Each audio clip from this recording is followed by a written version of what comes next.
Sharon Rice. So welcome, Sherry and Sharon.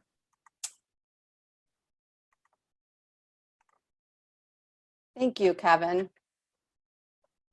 Thanks for joining us as we talk about how association industry has been impacted by the low touch economy. Over the last 3 years, .org/Source has been talking about how Industry 4.0 will affect associations that were not ready for the digital world. While we've known that automation, AI, reskilling of staff were important, most associations were not building resilient businesses. So with the help of Sharon Rice, who is .org/Source's Managing Director of Business Strategy, Kevin Ordonez, President of .org/Source, and myself, we wrote the book titled Association 4.0, Positioning for Success in an Era of Disruption. The book foreshadowed the need to make transition to become resilient. What we didn't know was that pandemic would make it happen. So fast forward, we've seen that digital infrastructure and adaptive behaviors are central to surviving this crisis. Within days of the industry realizing the potential impact of the pandemic and began to consider meeting cancellations and remote work, .org/Source and our sister company, .org Community, was at the forefront of helping executives navigate these new changes. So within days of people starting to take consideration of meetings and events, etc., we held several focus groups and have continued to hold focus groups and have conversations with the association leaders over the past 8 weeks. We've talked about what is going to happen in the short term, midterm, and long term in our industry. And so the reality for associations is that behaviors have changed. In the immediate term, we're now living in a low touch economy which may go on for some time. And the low touch economy is a reference to the new state of our society. It's characterized by low touch interactions, health and safety measures, new human behaviors, and permanent industry shifts. So in our focus groups, we talk to leaders about the impact of social distancing, hygiene precautions, travel restrictions, and limited large gatherings that will impact our industry over the next couple of years. So, what we do know is that what we're experiencing through this pandemic is that there's going to be a major impact on meetings and education, governance, membership, strategy and planning, sponsorship, and the association workforce. So with that, while this has kind of been a shock to the system, there's also opportunities to use this crisis to accelerate change. So we're just here for Sharon and I to kind of discuss with you, what is that impact? And Sharon, you've navigated the recession with Apex in 2008. And you also have a lot of experience with organizational strategy, education, and scenario planning. So, what are you seeing and what are you learning? And particularly, what do you think associations can take to the bank? I think we need, what I'm hearing a lot of, and I feel this actually myself very acutely, just kind of in navigating my life now, is that it's hard to anticipate what comes next and what are we to do. And we have all these plans that are being released state by state and country by country that affect associations and their members. And it can make it difficult in these probably still early days of dealing with the pandemic and the impending depression to know exactly what to do. But I do think there are some things that we can count on. And I'm glad you brought up the Association 4.0 book, because what I do want to stress is that a lot of what we're seeing right now are things that our customers have anticipated for a number of years. So we've anticipated a transition to digital, right? To the digital transformation. We've been talking about that for a long time.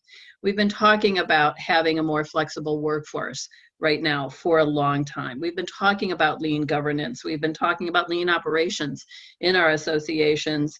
and really focusing on sustainability and resiliency.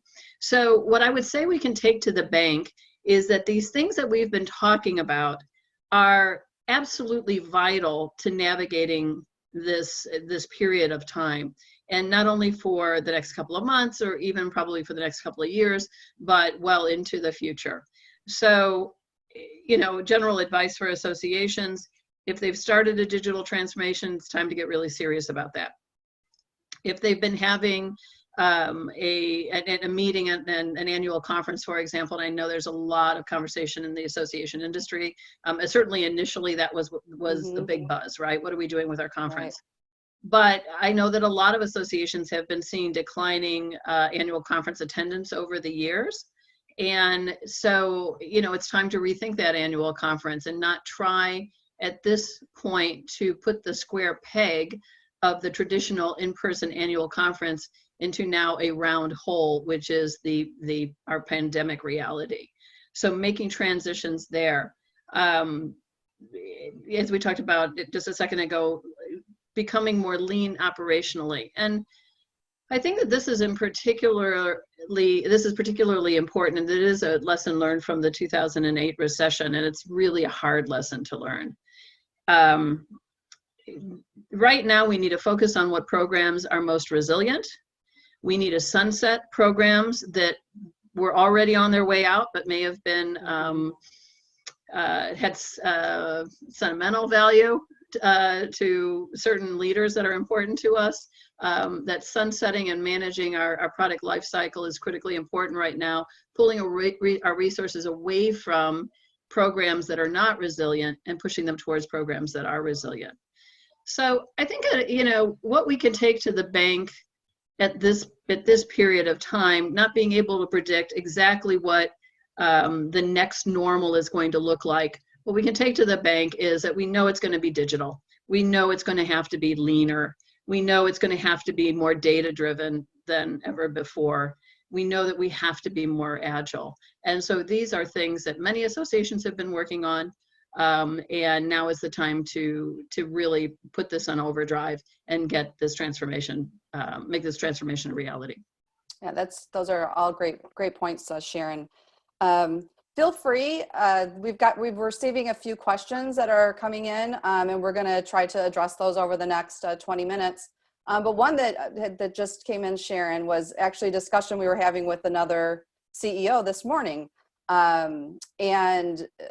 Somebody asked, it says, you have indicated that we will see major impacts and changes to association governance. How do you see governance will change?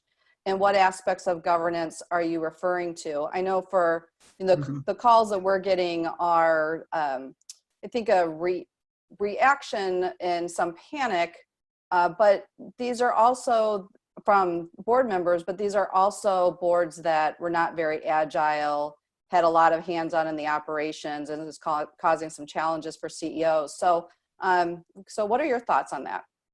Yeah, I think that, there's a couple of different things that are important from a governance perspective, no matter what size association you are.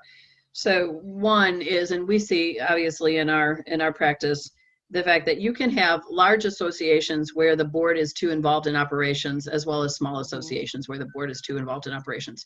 Because we have to skinny that decision-making cycle right now, we have to be able to move quickly and more agilely in our decision making. It's super important right now that we have as lean a structure as we can to make those decisions. Now I realize it's not easy to reduce the board size in 3 months, right. But I think that the executives, the CEOs of associations have to be having these conversations with their board, their chair of the board, especially the executive committee, if they have one, that says, how do we get ourselves positioned so we can make decisions more quickly? And I think that this has a long-term tail for association governance. So I think the trend that we've been seeing since the last recession was that board structures were starting to come down, they're becoming smaller. And I think that for associations that haven't made that transformation, they need to continue to be able to do that and to kind of determine what that right size is. As far as governance outside of board, the board of directors, I do think that there is opportunity to change the way that we engage our volunteer leaders. So with the pandemic, one of the things that a lot of associations are talking about, we certainly see this in healthcare. More of my expertise is on the supply chain side. We're seeing this in supply chain organizations, that people are super, super busy, right? Yep. And so our leaders don't have the time to dedicate anymore. But what they can do is they can take ad hoc assignments. So I think we're going to continue what I also think is a trend, that associations, instead of having so many committees reporting up to the board, that will form more task force. We'll be able to parcel out more ad hoc experiences for our volunteer leaders, which, by the way, will help engage our leaders more. And at the core of that engagement, again, it's going to be digital. So being able to touch as many members as possible and bring them into not decision making, but direction setting and input into how do we position programs, or what programs we need. So, to the point that we need to be better engaged with our members, absolutely true. We need to, yes, we sell product and service probably more since the recession than we did in the past. But I do think that for certain organizations, we can see a resurgence in membership, but it has to be more active. We have to be able to engage members on an ad hoc basis and have them feel like they're contributing. Great. So we just received another question that is, what is the best way to describe resilient so we can guide assessment of programs and ensure everyone is understanding the the definition. And before you answer that question, for those of you that are on the webinar, if you go to www.orgsource.com, on the homepage at the bottom, we actually have a paper that we had presented called Achieving Organizational Transformation: Pathways to Success. And it kind of outlines how organizations can be resilient and get there. And so it's a pretty lengthy document or paper, but I think, Sharon, you could probably address a few of those, the high level things. Yeah, so resiliency essentially means that you have programs that, as we see the economics up and downs, as an example, for example, that those programs stay important, they're core to us and to our members, and people continue to engage. So in the 2008 recession, certification was extremely resilient. So industries that were hit hard, more on the commerce side and the manufacturing side, certainly supply chain, what we saw is that certification stayed important. Not that we didn't see downturns in revenue, we did on the certification side, but it still held on to a pretty high percentage of total revenue in the organization, in the association. It still contributed at a high level. So certification was resilient. Why was it resilient? Well, number one, because of this, the sense that members had that if I get my certification, either I'm more likely to keep my job or I'm more likely to get a new job. So I have skill, a validation, a credential that is going to serve me as I go out looking for a new job.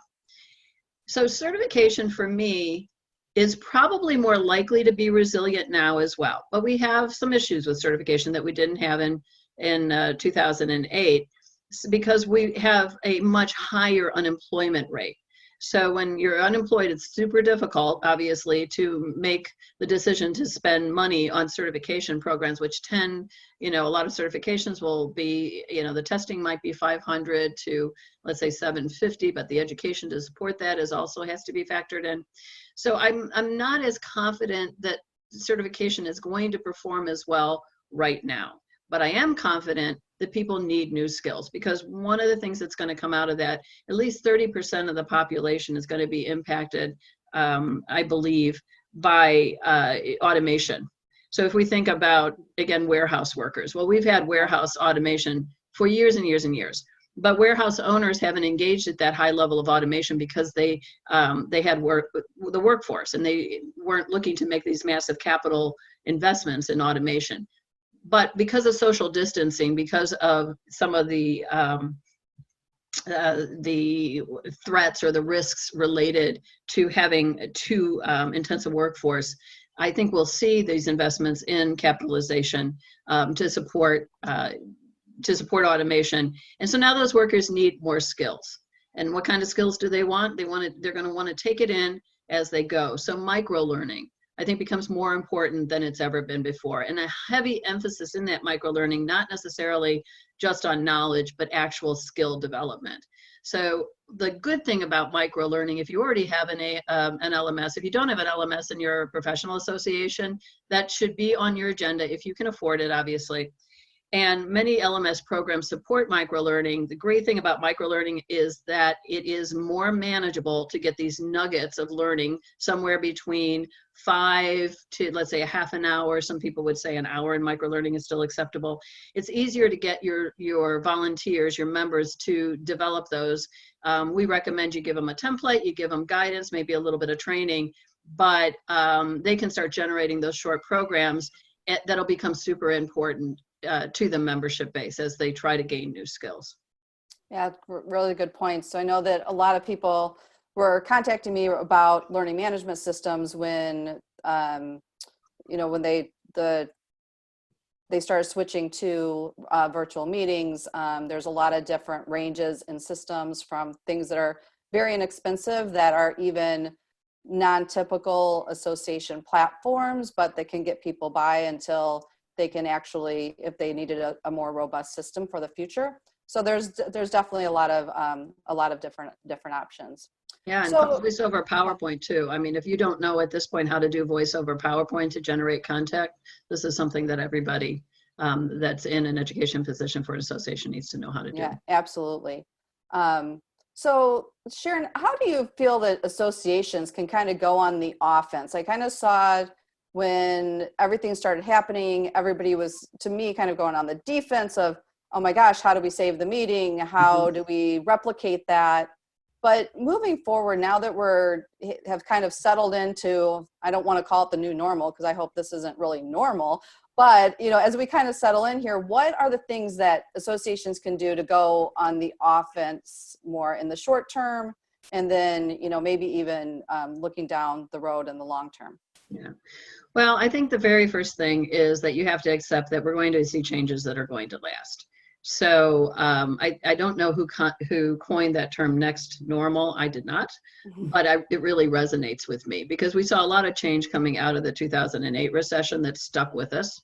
It also accelerated digital, you'll recall, and more lean operations and more lean governance for those associations that were impacted by it. So I do think that there's a next normal. And the good news about that is that we're very adaptable as human beings. So what the term conjures up is that we will find a place that feels normal again, but it's not going to be like it was in January 2020. And frankly, it's not going to be like it is right now in May of 2020. There will be, a next normal. So I think when you're on the offensive right now, you're paying attention to those trends that we talked about, really completing your digital transformation, flexible workforce, which answers a lot of questions about how do we re-engage staff.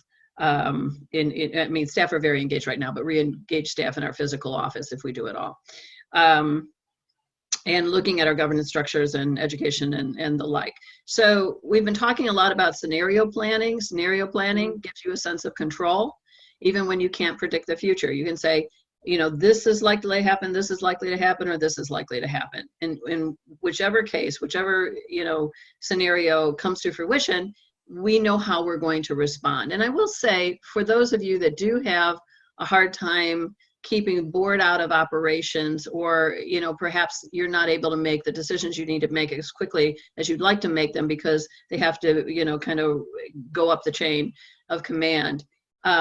Working with your board to review and approve a scenario plan brings them some comfort, those board members comfort as well. And I think that if you can get them to agree that, yes, you've done a good job with scenario planning, my sense is that they're more likely to let you as a CEO or a staff member run that plan. So you can take, I think, control that way. But more than anything else, I think that accepting that change is happening, it is going to happen, and then really looking, reasonably speaking, at what that change is going to look like, or potentially could look like, gives you a sense of power. And having those conversations with your staff and having those conversations with your leader, it gives you a power. You're not living on the edge, but using your word, Sherry, it can put you on the offensive. So you're proactively taking action, which right now is really the phase that we're in. we were watching and kind of saying, how is this going to work? But now is the time that we do need to make decisions. We need to be taking action. So I think, again, scenario planning is really key to that. And then accepting the change that there is going to be this next normal and trying to meet that. Yeah, and I really think it's also about just anticipating needs, because I don't know that, for most of organizations that we're working with, their members don't even know what they need. So the traditional, let's ask our members what they need and what they want from us. I think that it's important to also think about and anticipate what we think their needs are going to be and what their behaviors are and how behaviors have changed. We're all going through the discussion of, okay, will the government let us have a meeting? And if they will have a meeting, how will that look? And then will people, travel, and all those things that everybody, I'm sure, that's on this webinar is all dealing with. And so, to your point, also just about, scenario planning, what if, right? Like, what if our members do this, or what if our members decide to do this, or what if, there's some organizations that we know that their members are still working in some of the trades and they need their certifications, but then there's those that aren't, and how does that change the organization? So I think that's really good point to just kind of go through that process. And I know Kevin posted the webinar that you had done for us probably about 6 weeks ago on scenario planning. So hopefully that will help the folks on this call today. And I want to talk a second about a member engagement, because I thought of something today also on the call when we were talking to a CEO this morning, that, back in the 90s, we saw the rise of listservs, right? Mm-hmm. So we started to see listservs become very popular. And then we kind of put listservs out, about 2008, 2009, we saw less and less of those listservs because they were hard to manage and people didn't always behave on them. And then we started leader wars and all sorts of things. They were hard to control. And it's not an accident that listservs were coming up in the 90s because of the communication technology and everything else that, was starting to roll from a technology perspective into this industry 4.0.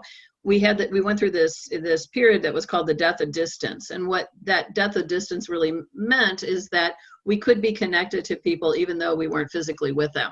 So now I think the death of distance is proving out, right? I think that we need to see, not necessarily listservs, but when we talk about member engagement, there are professional associations out there, some are represented here on this call, who every member is out of business right now. Yep. Because they're high touch professions. Every member is out of business.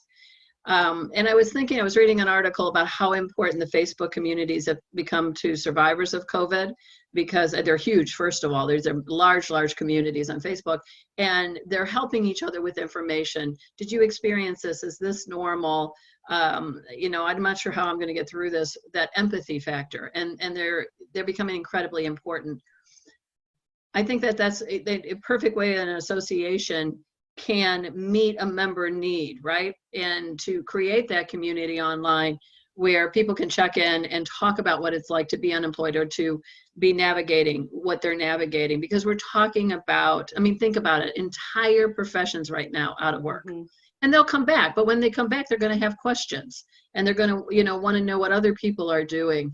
So that would be one of the things that I would do almost immediately, is start ginning up those communities if you don't have them already. Yeah, and I saw, even for those, I've talked to a few people about some of the medical associations that are truly on the front line.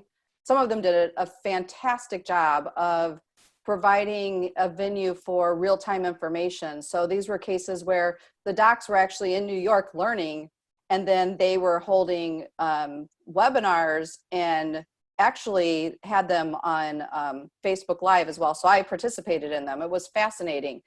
So it was interesting for me because I kind of grew up in the medical association space, and back 20 years ago, if anybody did that, it would have been that would have been a different crisis of, we don't have, the data hasn't been verified and all those types of things, but they've created this sense of community that now even people outside of their subspecialty are kind of coming to them and noticing them. So they're kind of using it not only as an opportunity for current members to get knowledge, but also expanding their reach. So it's been very, very interesting to see that. And those were organizations that were able to pivot and were agile and are willing to take risk. And I think in a crisis or with kind of chaos, people will give you a little bit of slack for taking some risks and trying things out. I think that's so true. And, back in the recession in 2008, very few people knew what supply chain was. But the 2008 demand-driven recession brought supply chain to the forefront. And so we were able to take advantage of it. We started a weekly publication from the CEO called Operations Management Now, which is continued in supply chain management now. But it was doing exactly what you're talking about, helping members to understand why they're so important, helping their bosses to understand why they're so important, helping others to understand why they're so important. And I think that that's just really a fundamental thing that professional and trade associations really need to do at this time. Yeah, it's great. So I think that, with knowledge and experience that we're gaining because of the virus, I really think that that associations have an opportunity to kind of get a firmer ground, because we're kind of been accelerated into this, right? Like, so we've had to do some things. If we thought about a learning management system, now we're doing it. If we thought about having digital platforms, we're having to do it. So I do really think that there's a lot of opportunity to reimagine the business of associations and kind of, gain some lessons learned here. And hopefully we'll be more resourceful and adaptive in the future. Like I mentioned, we've been holding some focus groups and think tanks and have developed a lot of content and white papers. So you can find all those at orgsource.com/real solutions. And so before I wrap up, I'll take one more question. And we're almost hitting the hour. So any final thoughts, Sharon? I guess that if you listen to some webinars I've been on earlier, my colleagues know this, in March and April especially, I was Debbie Downer. It was hitting me kind of right in the face of how significant this, what's going on right now is, and what a profound change it will have. And then when I sat down and started sorting through it and say, okay, so what do we know? I really started to go, okay, we can do this. Associations can do this. It's not going to be the same answer for every association. My heart really goes out to allied health organizations and medical associations, because you didn't get practice in 2008, like some of different industries did. So for some of this is even a bigger shock. But I do think we have enough clarity on some of the fundamentals of what our association business is going to look like, what's going to have to look like to navigate the pandemic and post-pandemic, that I'm starting to be more optimistic. And I think that optimism really comes from having a sense of purpose and not feeling helpless, but saying, hey, there's really things we can start doing right now. Yeah, well, somebody just wrote to us saying a crisis is a terrible thing to waste. So hopefully we are all moving the needle forward here. So just to kind of wrap up, is digital leaders and transformation. .org Source has been here to try to provide the skills and tools and behaviors to position your organization for success. So if you have any comments or thoughts on any other content that you'd like us to see provide, please let us know. And if you have any questions, please contact me and join the conversation. You can join the conversation by joining orgcommunity.com. And if you take your phone and to open up the photo on your phone, you can scan the QR code and connect with me on LinkedIn. So we appreciate everybody's time today. Hope you have a good day, good rest.